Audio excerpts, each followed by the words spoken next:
नमस्कार दोस्तों, अगर आप भी एसबीआई बैंक में एक नया सेविंग अकाउंट ओपन कराने की सोच रहे हो तो आपके मन में भी एक क्वेश्चन जरूर होगा कि मैं online Insta plus saving account open करूं या फिर मैं बैंक में जाके फॉर्म फिलअप करके रेगुलर सेविंग अकाउंट ओपन करूं, यानी कि इन दोनों में से बेस्ट कौन सा है, किस अकाउंट में ज़्यादा फीचर्स मिलते हैं। तो आज मैं आप लोगों को मेन फीचर्स के बारे में बताने वाला हूं। इसके बाद से आप खुद से डिसाइड कर लेना कि आपके लिए इन दोनों में से बेस्ट कौन सा रहेगा। तो देखिए दोस्तों, अगर आप एसबीआई बैंक में जाके और फॉर्म फिलअप करके रेगुलर सेविंग अकाउंट ओपन कराने की सोच रहे हो तो आपको खुद से फिजिकली जाना पड़ेगा। इसके बाद से आपके पास आधार कार्ड और पैन कार्ड की जेरॉक्स कॉपी लगा के और आपको अकाउंट ओपन करवाना पड़ेगा और आपका जो अकाउंट तुरंत ही ओपन हो जाएगा। इसके बाद से पासबुक भी आपको फ्री में तुरंत ही मिल जाएगा। अगर हम बात करें चेकबुक की और एटीएम कार्ड की तो वो एक हफ्ते के बाद स्पीड पोस्ट के थ्रू आपके घर के एड्रेस पर आ जाएगा।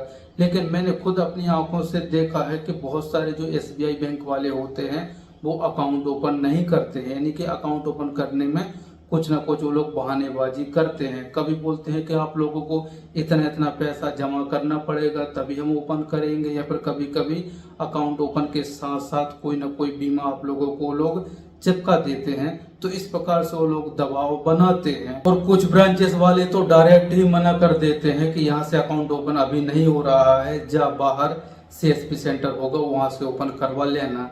यानी कि उनको अकाउंट ओपन करने में पता नहीं कौन सी तकलीफ है। लेकिन एक प्लस पॉइंट यहाँ पर ये है कि अगर आपके पास ओनली आधार कार्ड है, और वैसे सभी एसबीआई ब्रांच वाले गलत नहीं होते हैं, मेरे एसबीआई ब्रांच वाले बहुत ही अच्छे हैं और हर काम फटाफट से कर देते हैं। तो अगर आपके एसबीआई ब्रांच वाले बहुत ही अच्छे हैं तो आपका जो अकाउंट है वो आधार कार्ड के बेसिस पे ओपन हो जाएगा। रही बात पैन कार्ड की, तो जब आपका अकाउंट ओपन हो जाएगा तो कुछ दिन के बाद आप पैन कार्ड बनवा के और लिंक करा सकते हो।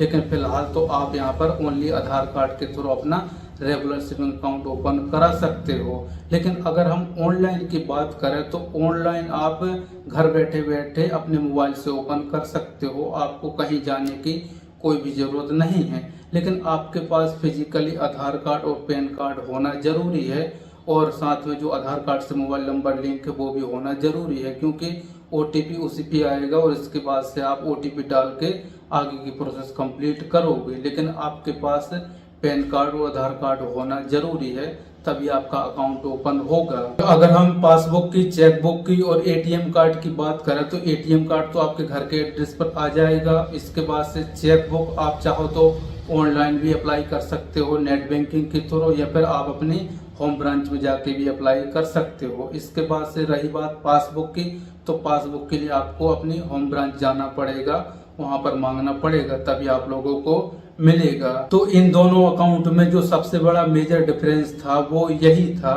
बाकी की जो फीचर्स हैं दोनों में तो सेम टू सेम है। जैसे कि आप mobile banking, internet banking, WhatsApp banking, quick miss call service आप फ्री में दोनों ही अकाउंट में ले सकते हो। और अगर हम बैलेंस की बात करें तो आप दोनों ही अकाउंट में कितना भी बैलेंस रख सकते हो अगर आपने एक बार पैन कार्ड लिंक करा दिया है तो।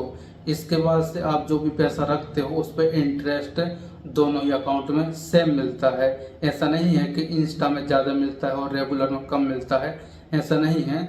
जो भी सेविंग अकाउंट में इंटरेस्ट मिलता है वही आप लोगों को इसमें भी मिलेगा, वही सेम टू सेम रेट रहेगा। बाकी दोनों ही अकाउंट जीरो बैलेंस अकाउंट है, यानी कि अगर आपके पास पैसा है तो रखिए और अगर पैसा नहीं है तो आप जीरो भी छोड़ सकते हो। जीरो छोड़ने में कोई भी पेनाल्टी, कोई भी चार्जेस नहीं लगेगा।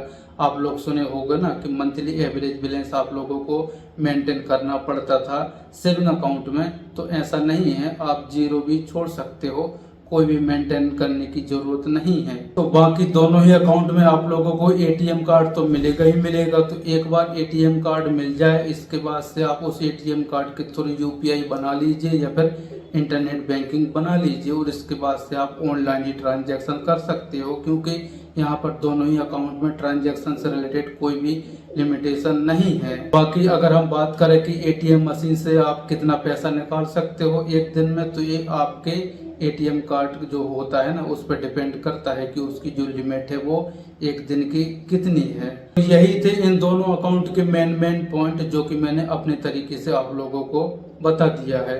अब आप खुद से डिसाइड कर सकते हो कि आप लोगों को ऑफलाइन ओपन करवाना है या फिर ऑनलाइन ओपन करना है।